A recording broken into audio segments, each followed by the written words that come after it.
This is the Vacation Rental Success Podcast, keeping you up to date with news, views, information and resources on this rapidly changing short-term rental business. I'm your host, Heather Bayer, and with 25 years of experience in this industry, I'm making sure you know what's hot, what's not, what's new, and what will help make your business a success.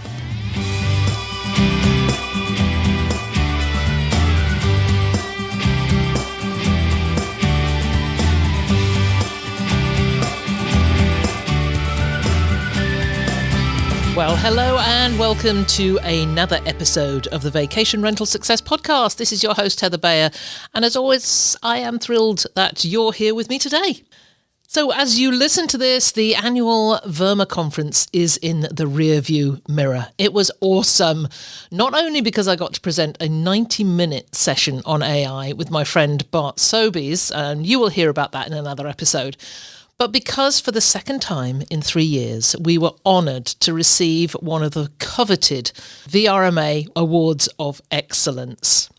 In 2023, it was the Community Impact Award that was given to me for this podcast and for how it has reached such a wide range of people in our industry. And that was such an honour. But this year, it was our campaign to get the core elements of our industry recognised with Stir Crazy Month that was focused.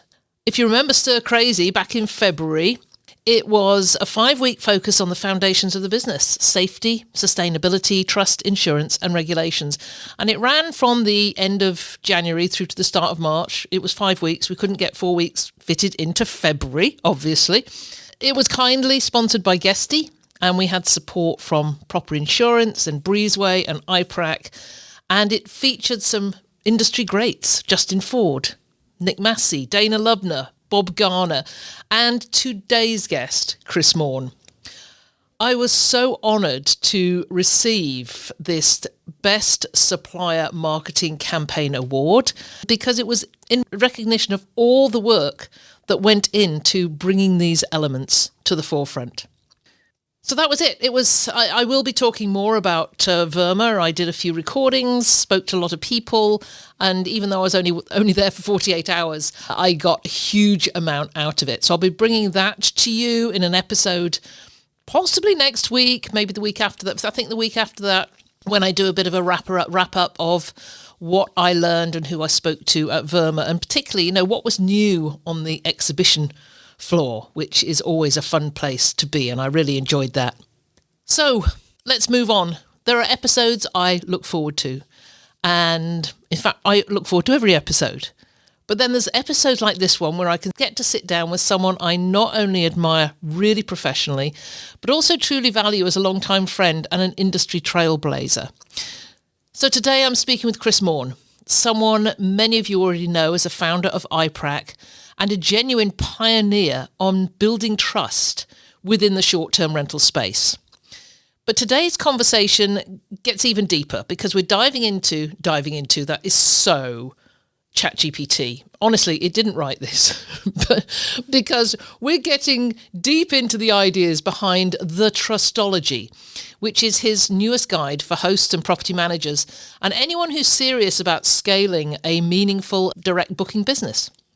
If you've already read the Trustology, or if you've even skimmed the very first chapters, you'll know this isn't just another business book.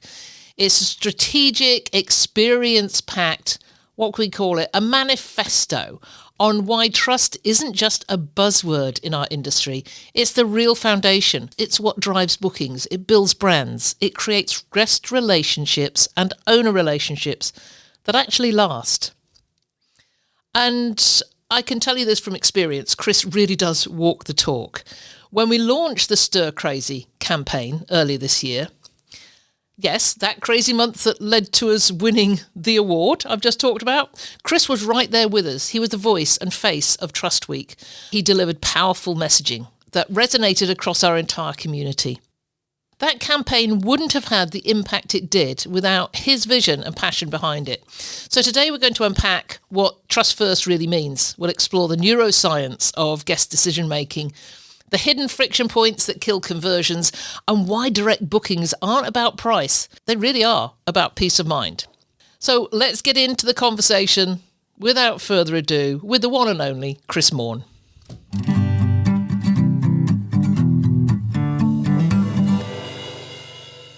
So I'm super happy to have back with me once again, Chris Maughan. And it was Chris Maughan from AES Events, but no longer, right, Chris?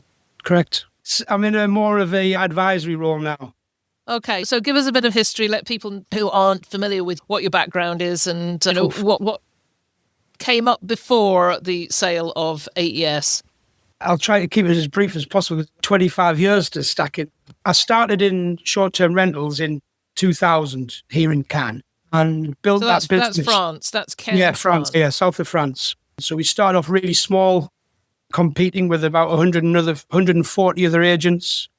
So you were providing accommodation for people coming into Cannes for those big events that we all... the film events. Film festival, the Cannes Lions, the MIPIM, all of the major...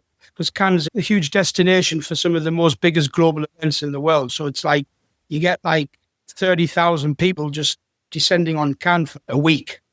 The film festival's like nearly 2 weeks, but it's madness how it all works. But when I first came in 2000, I saw that how it was operated, but the standard was just really poor. So once the hotels were being booked, like all these big brands had to find accommodation in service departments, but the standard and how it was managed and was just so below average. But the French were just like, yeah, but this is how it is.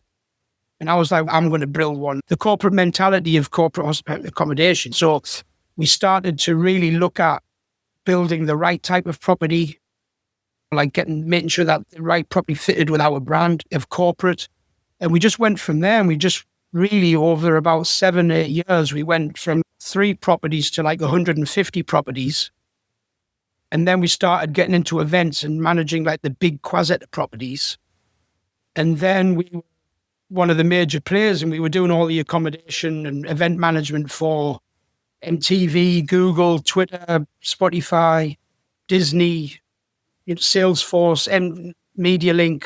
The list goes on. We've got about a brand catalogue of about 50 top brand names that we've worked with. And, because of our direction towards trust and retention and understanding the market and that type of thing, we just kept on building. And these clients kept on coming back. So I think probably by 2012, we were like the number one, really. It's one of the things I say to people. The hardest thing is not getting to the top, it's staying there. Yeah. It really is. So where did trust come into all of this? Because what we're going to be talking about in this episode is the Trustology. Yes. The ebook that you have launched or just about to launch? It's going to launch the 12th of November. Perfect. This is perfect to get this out there.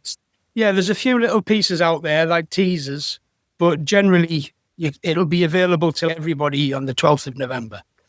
When it came down to trust, I'll tell you when it started. It was kind of in 2004, and we were accommodation provider for Disney. So we'd done it for about a year, and the following year I sat down with the executives from Disney, and I've always been a believer if you can get to speak to your customers, you've got to ask them the right questions, right? It's not about me. It's about getting the right data from the customers, because that's where you can learn so much from your customers, right? So I sat down with Disney and I said to them, okay, so why do you continue to use AES? I didn't understand trust back then as I do today. And I was expecting, like any business owner in short-term rentals, is they're going to say product, they're going to say price, they're going to say service. And these two directors just said, oh, that's easy, Chris, we trust you. And when I heard them words come back, and I was like, what does it mean? He says, we understand that certain things can happen in this space, like problems can happen, but we trust you to deliver. And that's all we care about. So when I went away from that meeting, it flipped the whole way that I thought about short-term rentals. I said, this isn't about price. This isn't about service. Although they are important, you can't ignore them. The foundation of all of this is trust. And nothing else matters until you're building that. So what we started looking at, so I went back to my team the next day, which they thought I was crazy, and said, we're changing all of the marketing. We're no longer going to do product marketing. All we're going to do now is trust. And that's all we want to do. We're not going to sell product. We're going to sell trust. And then when people trust us, they're going to look into the product and they're going to see the product backs up what we do on our website. But the marketing is going to be all about trust. And that's what we did. And we just saw this kind of massive increase on people like attaching to our brand because of what we were talking about. We weren't talking anymore about product. We were talking about how the apartments were set up for safety. We were talking about how payments and cancellation policies were a big part of our business. So we weren't talking about product anymore.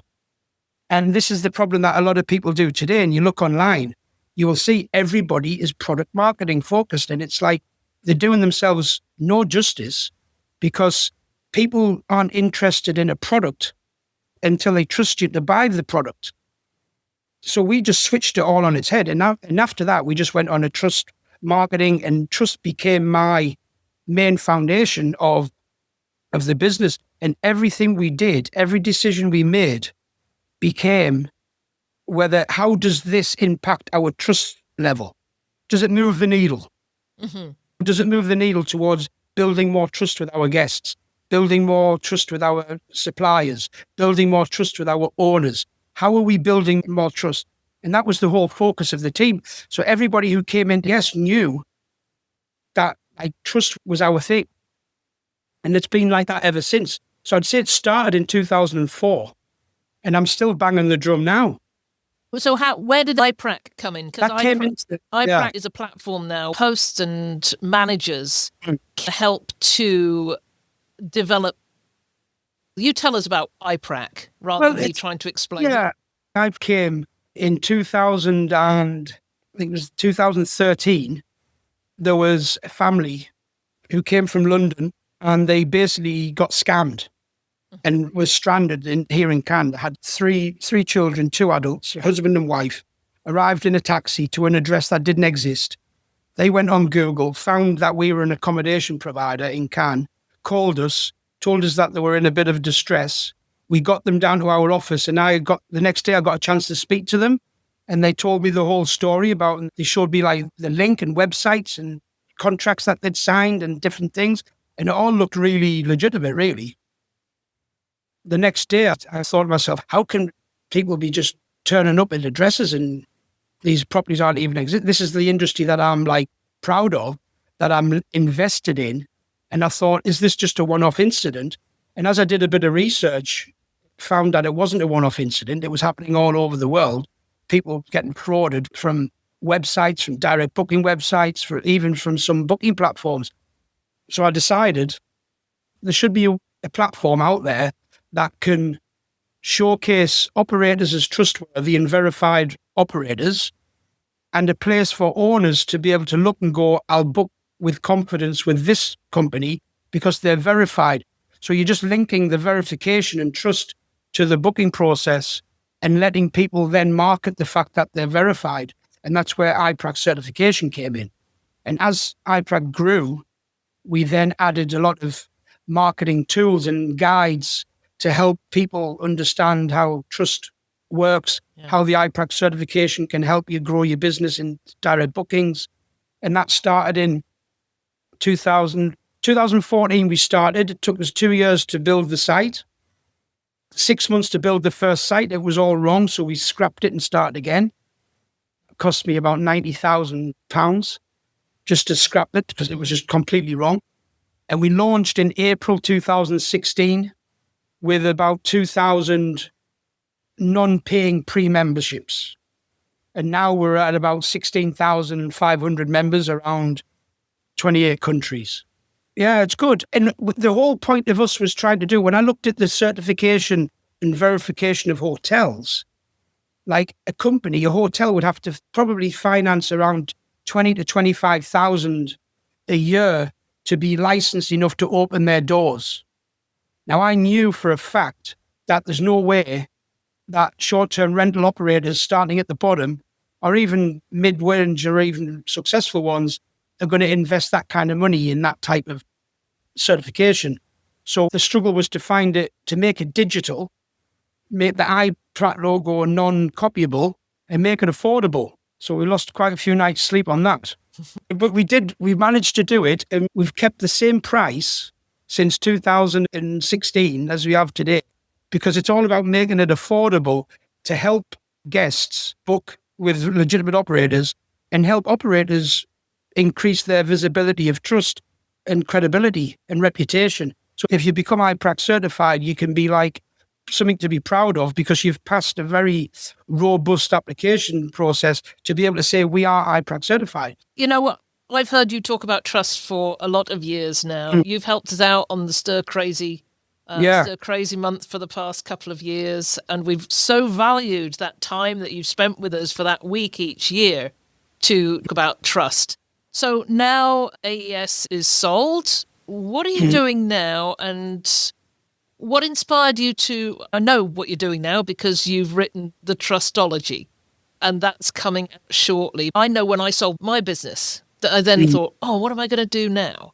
We signed in the end of April 2024. What about the Trustology? Was that in the works before you sold? No, that was something when I've been on a lot of podcasts and talking about trust as a strategy, I've just had so many people saying, why don't you put it all in one place, like a book?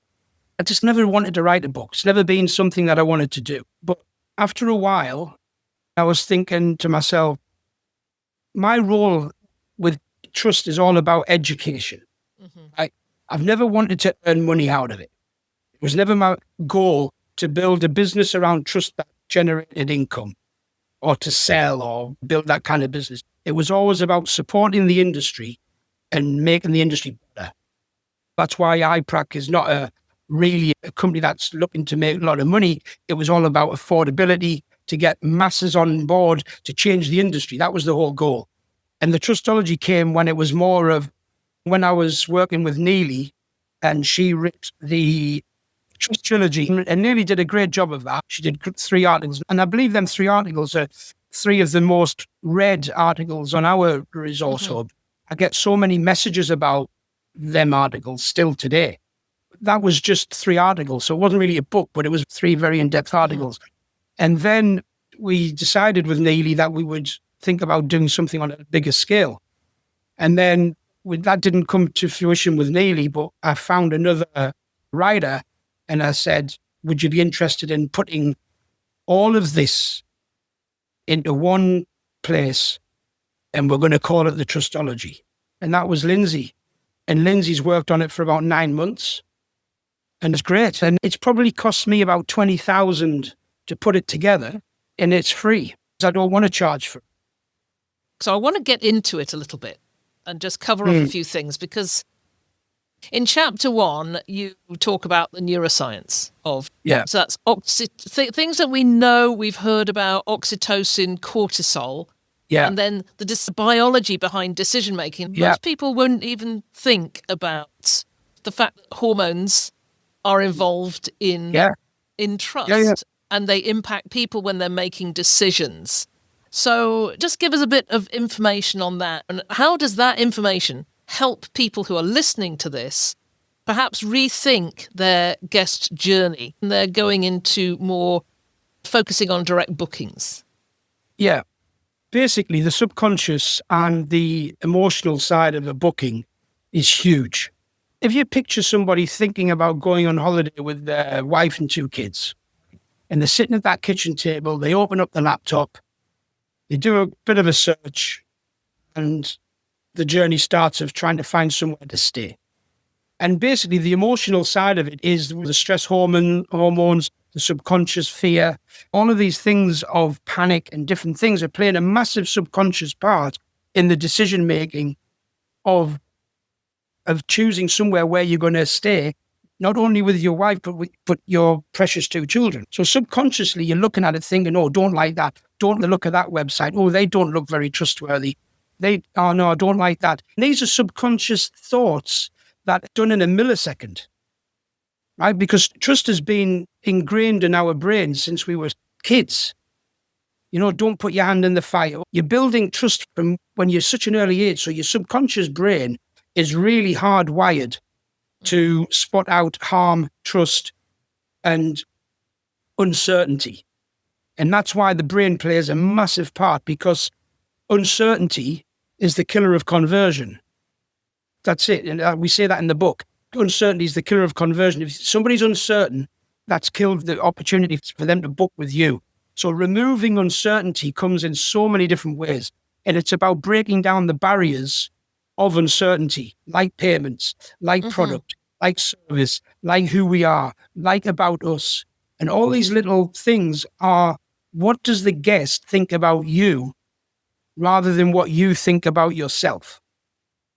Yeah, you mention in the book uncertainty spikes. Are they? What are the uncertainty spikes that appear on websites? Like spelling mistakes, like bad pictures. You might look at like a page on, let's say, for instance, you go to the About Us page and you're reading the About Us page. This page comes across really engaging, right? And all of a sudden it's, okay, I like this. So probably the uncertainty level is at really low, right? All of a sudden they say, I like this company. Let's go and have a look at what properties they've got that we can book.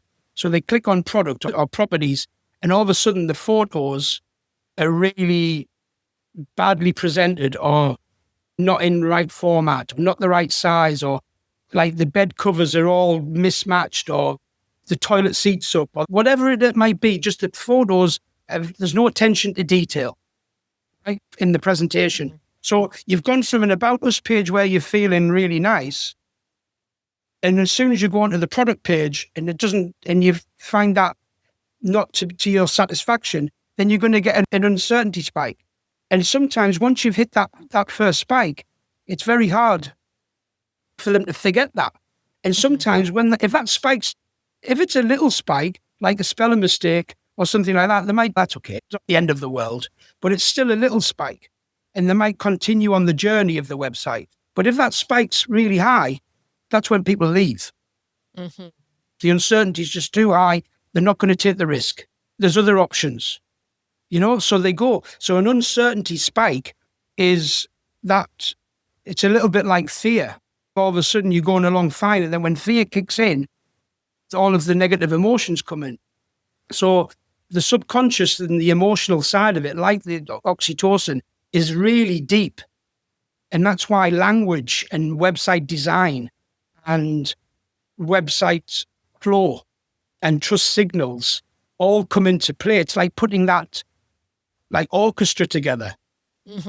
Like if you've got like an orchestra and like the guy's playing the trombone the same time as the guitarist and the trombonist is no good and it sounds like a mess. But when you get everything going in a nice flow, then from a guest point of view, they feel the oxytocin side, which is the warm feeling of this is who I want to book with. And when you create that, they start looking for the property to book with. You don't need to sell to them anymore. They've already given you their trust. Yeah, it's interesting. You talk about photographs, and I know from my own experience, what gives me the uncertainty spike is over-manipulated photos. And now I think like many people are looking at photographs and saying, is this real or is it AI generated? Yeah. Is there a way to get around that? Because I think there's going to be more and more uncertainty rising when people are seeing something that looks absolutely perfect and then just thinking, is this actually real? Yeah, there is a way around it because I think a lot of people, I think communication has to be the biggest part of your website, of explaining to people why it is like this. Because you can't expect people to guess, right? So imagine when you go into a photo and under the photos or under that listing, we use a professional photographer for all of our listings because we believe that presenting our properties in the best way is better for you as the guest to get an understanding of the property. As soon as you put that little text, you've explained to the person looking at it why it looks so good. So they're no longer guessing. You've removed uncertainty just by putting that little text. One thing that we found in our business that made a difference with people, because they told us that, was when we started saying these photographs were taken in 2024. Yeah. And in the summer of 2024. Yeah. Mm. And it took away that fear that, those photos could have been taken 10 years ago. Yeah. I talk about that in one of my, in another podcast I think we did with you, like having these little like tweaks, these little communication signals help people understand. Because looking at a website, it's all about understanding. Like sometimes, like you see now with people, if you look on a product website now, before you'd see the product, right? And you try to guess how big it was, or is it, how many times did you buy a product and it comes and it's a lot smaller than you thought it was going to be? And it's, oh God, I thought it was bigger than that, to be honest. It was like a vase or whatever. Now you see, like on Amazon, right? Now that you go into the photos, there's not only the photos of the product, there's photos with this showing the size. Yeah, actual size. Communication. You've communicated the product. So you're removing uncertainty. So that means people can say, that's exactly the size that I want. I'm going to buy it.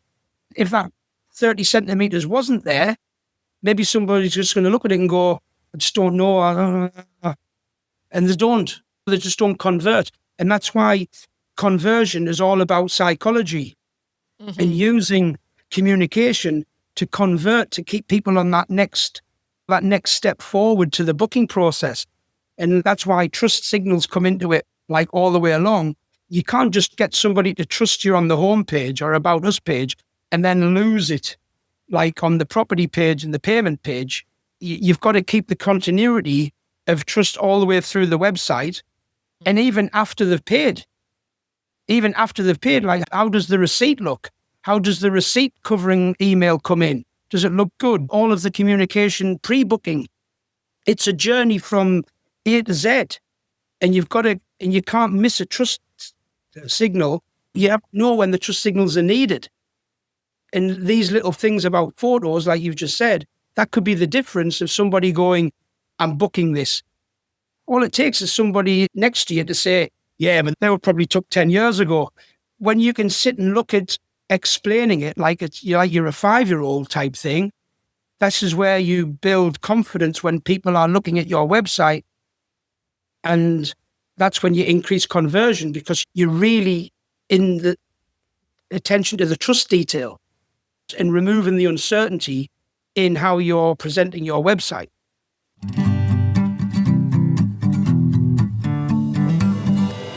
So this episode is brought to you in part by the Straight Chat community, the online gathering place for short-term rental professionals who want more than surface-level advice. We've created this community for those people who want to explore new tools, to talk about the real challenges they're having, and to connect with others who get it.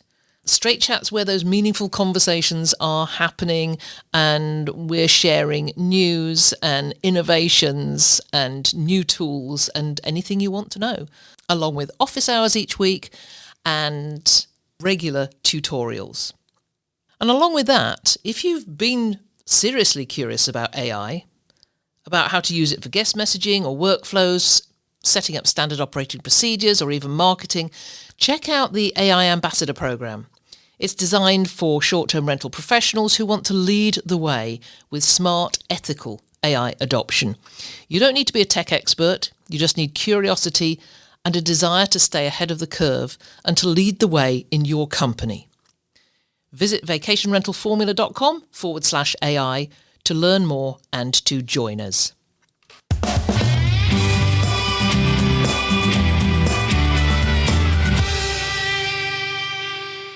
So we talked about the homepage, we talked about pictures, about us, that I've been banging on about us pages for a long time. I've seen Neely writing some astonishingly good about us pages for some of her clients recently. And it's because I think it goes back to what we were talking about before we even started recording this. I want to feel things are authentic, they are real, they're not generated by ChatGPT or another AI platform. So a good About Us page, which actually tells a story, is such, to me, that is such a great trust feature. It's huge. What about some of the other pages? You mentioned safety very briefly. How should somebody address that whole aspect of safety? Because that's something that can lose trust very quickly if people feel that they're not going to be safe. You've got to have a dedicated page for it. Back in the day, me and you, we had that conversation about, do you have an About Us page or do you have a trust page? Do you know what I mean? And I remember saying, I prefer a trust page. And I remember you saying to me one day, why not have both? Right? And I was like, yeah, I suppose you could actually, because About Us can be featured just on that. And the trust page can go into, but it's not just saying, I've talked about trust pages, and then I've seen people put it up on the menu bar saying, trust, but that's not the right word to use. You've got to say, why trust us? You've got to answer the question somebody's asking the brand, the business. Why trust us? Okay, I'm going to go and click on that. And I think by including safety either on a trust page or specifically on a header of like health and safety, like so people can look at it and go, I'm safety conscious, because when I travel with 3 kids, I'd always be thinking about the safety side. Maybe people traveling solo might not click on that as much as others, but if it's there, you're covering the uncertainty that somebody might have. And by clicking on health and safety and then the text outlining that you're a safety conscious company, we're here to look after our guests. Once again, it's that communication. People read into that and go, I like what I hear. This is nice. It's a matter of liking about us page, why trust, why safety is important to your brand, what you do to increase safety, what checks you do, what's your protocols around safety, all of these things. Then people go, we're not going to have an unsafe apartment. It's not enough just to think that, oh, we're safe, we've done a safety audit, that's fine. But it's getting out there and saying,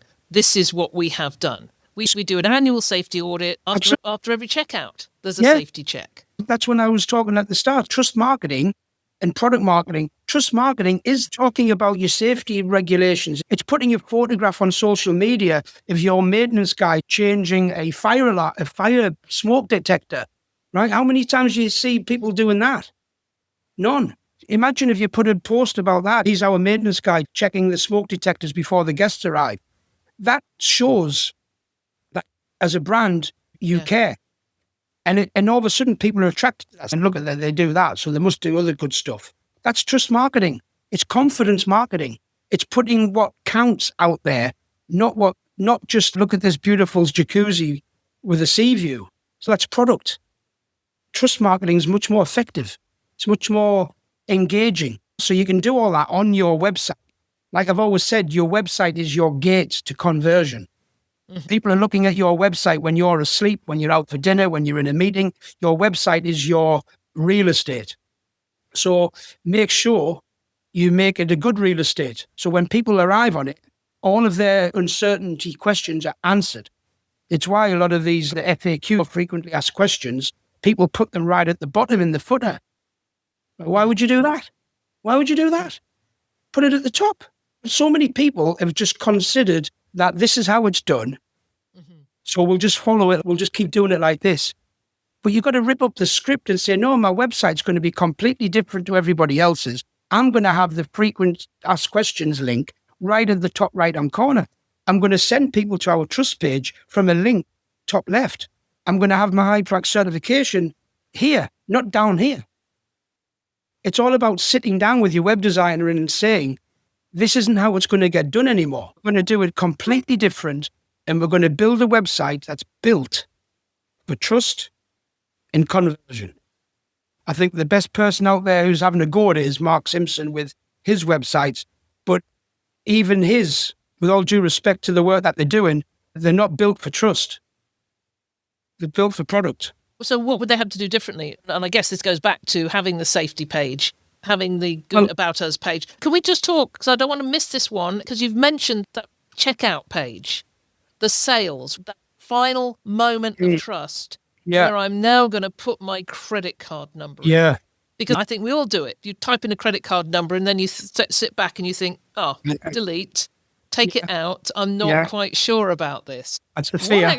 What's actually happening in there? I'm sure, that there is a trust hormone in. That's like an avalanche of emotion at that point there, because that's like when you feel like there's the point of no return.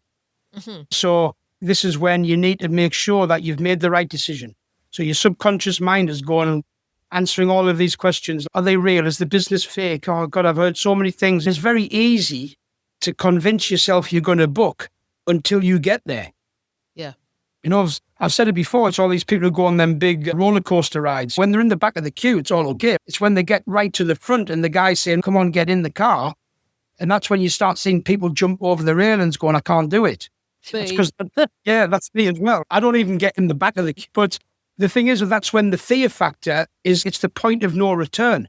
So your mind, your brain is wired to protect you. Like I've always said, like 8 out of 10 bookings are lost at the payment page. right? So what does the payment page look like?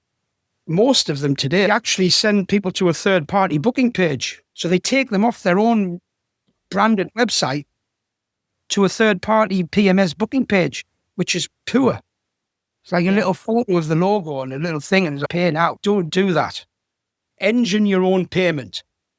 And that way you can when you get to the payment page, that's when you're ready to say, let's address all of the uncertainty in some kind of text. Like by saying, okay, now we're at the payment page. And start to reassure them in a text that helps them to know that they're there for a reason. It's like by saying payments are very important. The reason why we take credit card, this is what we do. This is the cancellation policy. We're i-PRAC certified. Make sure you check this. Double check everything before you decide to pay. Don't try to be that like snake oil salesman and try to get it through the door. If they're not going to buy, they're not going to buy. So be patient on that page and give people the opportunity to walk away. Because if you give people the opportunity to walk away, they won't. Subconsciously, they won't. They'll go, but they're basically telling me if there's anything or you have any questions, email us on this email or call us on this number. Make sure that somebody answers it. Like all of these little things where you're basically saying to them, we understand what you're thinking right now. And we don't want you to move. We don't want you to leave. But we understand your mentality right now on the payment page. Discreetly, you can do that through subconscious text. Like really well-written text. That person's going to go, they've convinced me. They've removed all the uncertainty on the payment page. Do you know what I mean? And even tell them on the payment page what the next steps are. Once you've paid, you'll receive this. Once you've received this, your confirmation is this. And it just makes people think, I'm ready to pay.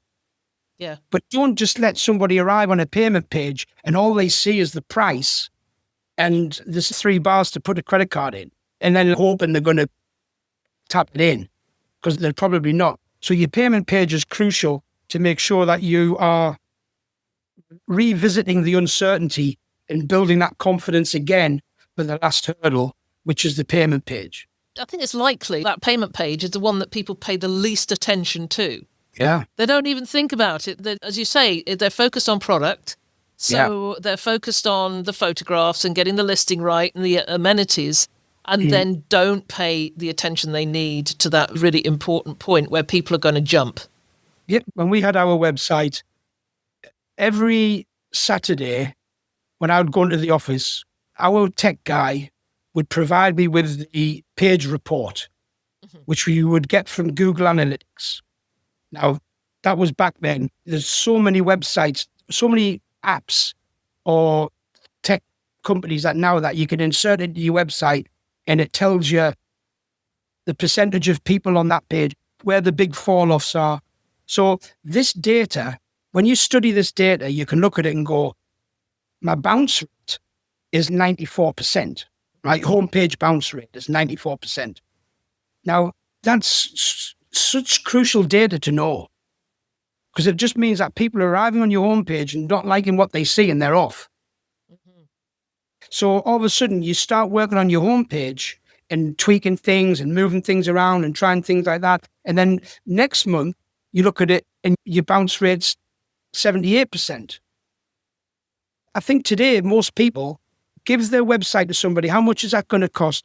It's going to cost $5,000, euros, pounds, whatever. Great, get it done. And then that's it. Is it ready? Great, put it live. Do some marketing on that. Get it on LinkedIn and send some links of some products. Get people onto the site. I don't believe that there's many people really analysing their website in depth so that they can understand where the faults are, where the problems are, where the drop-offs are. And like we've talked about focus groups, you need to understand where people are finding lack of trust, finding uncertainty, so you can fix it. And over a period of time, your website just becomes that engine of conversion because you're fixing all of these little things that create uncertainty that you don't know. Most people, they don't look at their business from the outside in. They look at it from the inside out. And that's where most people fall down because they say, yeah, we're trustworthy. So it doesn't matter what you think. Doesn't matter what you think in your office. What does the people who are going to be paying you think? What do they think about your brand? It doesn't matter what you think. Your opinion's irrelevant. Yeah, I remember you saying about looking at it from the outside in instead of the inside out. On episodes we've done years back. Yeah. And it's been a theme. My team used to say to me, what do you think about that? And I used to say, it doesn't matter what I think. Like, I quite like it, but it doesn't matter if I like it, if it doesn't work for the guest. Yeah. We've got to get out there and ask 100 guests what they think of it. We did a thing, right? Back in 2006, 7. We were a company who did corporate accommodation. So from Cannes, they were always wanting to go to the Palais de Festival. That's where the conference was. Every question we had, because we used to do a lot of bookings over the phone then, was like, how far is it to the Palais? And this became something that we were always saying, what's the frequently asked question from guests? And we used to write them all down. And then in our meetings, we'd discuss them. How can we rectify that question on the website? And so many people say, how far is it from the Palais? How far is it from the Palais? So we spoke to our website tech designer and said, listen, on every listing, we want to put a map that shows the address of the apartment, the quickest route, like a mappy type thing, to the Palais. And we did it. So all of a sudden, if you're looking at a property, it would say 7 minutes walk, 9 minutes walk, 12 minutes walk. And people could see that like in time when they were looking at the listing. Nobody was asking anymore how far it was from the Palais. Yeah, I love that because that's one thing I always do. Whenever I go to a conference somewhere and I'm not staying in the conference hotel, I want to know that distance, that walking distance. So I'll go onto Google Maps and I'll type in the addresses. And yes, what a great addition that would be. Particularly if a property is in a place where a lot of people go to a same venue, is to actually put that distance in. Of course, and the quickest route. And we would put quickest and safest route. So if women were thinking about, I'm walking back on my own, we would say, don't walk that way. That's quicker, but it's not the safest route. Walk along the Croisette and turn up this street. There's more lighting, there's more hotels, there's more people. It's a lot safer route. And we used to, so when you delve that deep into customer satisfaction and what customers are thinking, then you can't lose. You can't lose. And I tell people all of the time, you're not interested in the detail enough. A theme that's been going through this conversation is that this is not a once and done thing. You don't just do your website and say, okay, I've got trust embedded in this now, and now I can put it on one side, leave it. No. So how do you address that? Is it you've got to look at it every single day or weekly or monthly or quarterly? So I believe that when you decide that you're going to make trust a strategy, then you design the strategy around it. If you decide that you want to lose some weight and you decide to go to the gym and you say, I'm committed to going to the gym, we all know that's the strategy, going to the gym, doing weights and doing cardio. As you get better at weights and you lift more weights, you can run more cardio. Then actually you can start doing more stretching because you're getting better. The journey doesn't just stop. You develop, you grow, you get better. And it's the same thing. You can't just turn around and go, let's have a bit of trust today. You've either got it or you don't. And if you've got it, you can improve it. So you can always improve trust, always, as long as you are focused on building it and wanting to move the needle positively towards better trust, which is why we invented Trust Score, to make sure people could not only get it, but they could work out how to get better at it. Tell us about the Trust Score, because that's something we touched on, I think, in the last episode we did. That's AI based. So basically, Trust Score is you go onto the Trust Score landing page, you put in your website domain name and your top 3 social media handles, right? You pay £249 and you submit it, right? And our AI system is designed to search for 121 trust signals across the website, which comes from photos, spelling, design, flow, contact details, company registration number, mobile phone number, landline, offers. Basically looks at all of that, looks at their brand recognition, reputation, and then gives a score 1 out of 10. And when you get that score, you get a logo that basically says you've got a 6 out of 10, 4 out of 10, 3 out of 10. But when you receive that confirmation of your score, you receive an AI improvement report, which tells you where you've gone wrong in your website and how you can add. So as soon as you get that report and go through it and make all of the changes and then resubmit your domain name, then the trust score is going to see all of the changes and give you a 10. And then you can put your trust score 10 on your logo, on your website. So basically, we've got a 10 out of 10 trust score. And when you click on the logo, it goes to the i-PRAC website official page, which shows you the logo, shows you the name of the company, the domain name, and when it was verified. So you can't just put a trust logo on your website and say we've got it, because as soon as somebody clicks on it, it won't go to the i-PRAC website. So it's the same as the i-PRAC certification logo, can't be copied. And that we launched 6 months ago, but it's slow. I'll be honest with you, I thought a lot more people would be attracted to it, but I think, again, it's an educational thing. I don't believe people in our industry are focused enough on trust. So if you're not focused on it, you're not looking for tools that can help you with it. And I think that's where most people think where our business works. We get some direct bookings, we get this, we get that. So we're trustworthy. What do we need to worry about trust for? But I believe that everybody should be worried about trust and looking at improving it on every level. Otherwise, you're just going to be like everybody else. And what's the point in that? Yeah. Chris, as we wrap this up, what is one last thing you could offer to people? Maybe something that they could do right now to go to their websites and check out. I would go and do the trust score. And to make that even simpler, if you want to put in the notes, I'll email you a code, right? And then people can go and get this done for free. That is very generous. I'm not here to charge people. I charge to cover the development. Do you know what I mean? And if somebody said to me tomorrow, I want to do a trust score, but I don't have the money, I wouldn't be the one going, then you can't have it. Yeah. My goal is to get that person on a trust journey. If you are committed to building trust, I'll give you all my knowledge for free. No problem. Which will come out in November. And I will put this code in the show notes if you want to check out your website and see where it lands on the trust score and get that report that's going to tell you what to do. Then go ahead and go to the show notes.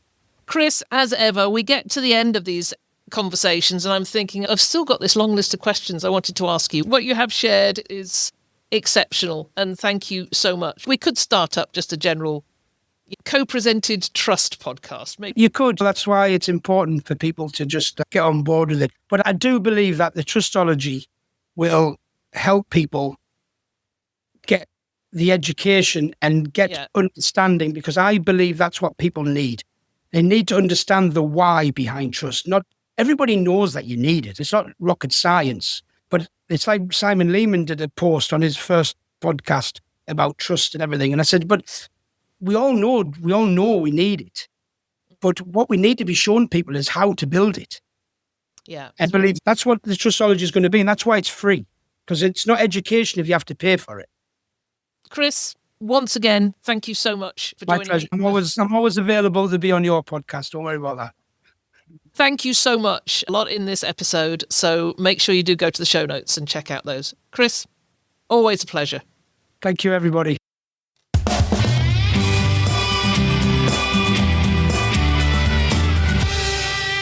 What a great conversation. Every time I speak with Chris, I'm reminded why trust it's not a strategy, it's a mindset, it's a culture. It's ultimately the reason that guests come back time and time again, because they trust you, they trust the company, they trust the property they're going to stay in.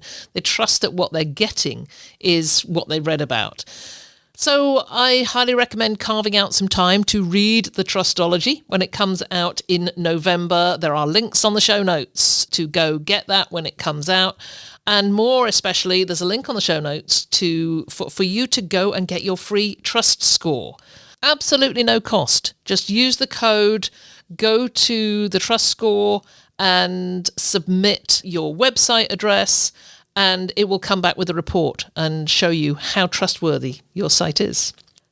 So I also want to thank Chris personally, not just for joining me on the episode, but for the incredible support he's shown to Vacation Rental Formula over the years.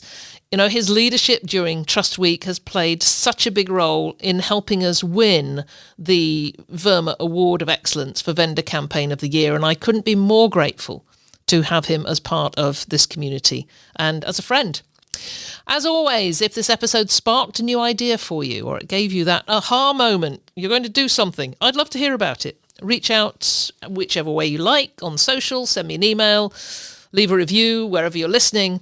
And don't forget to share this episode with a friend or a colleague in the space who's working to build something sustainable, something guests will trust, and let them know that this is out there. Thank you for tuning in. Until next time, take care, keep learning, stay trusted, and I'll see you again soon. It's been a pleasure as ever being with you. If there's anything you'd like to comment on, then join the conversation on the show notes for the episode at vacationrentalformula.com. We'd love to hear from you, and I look forward to being with you again next week.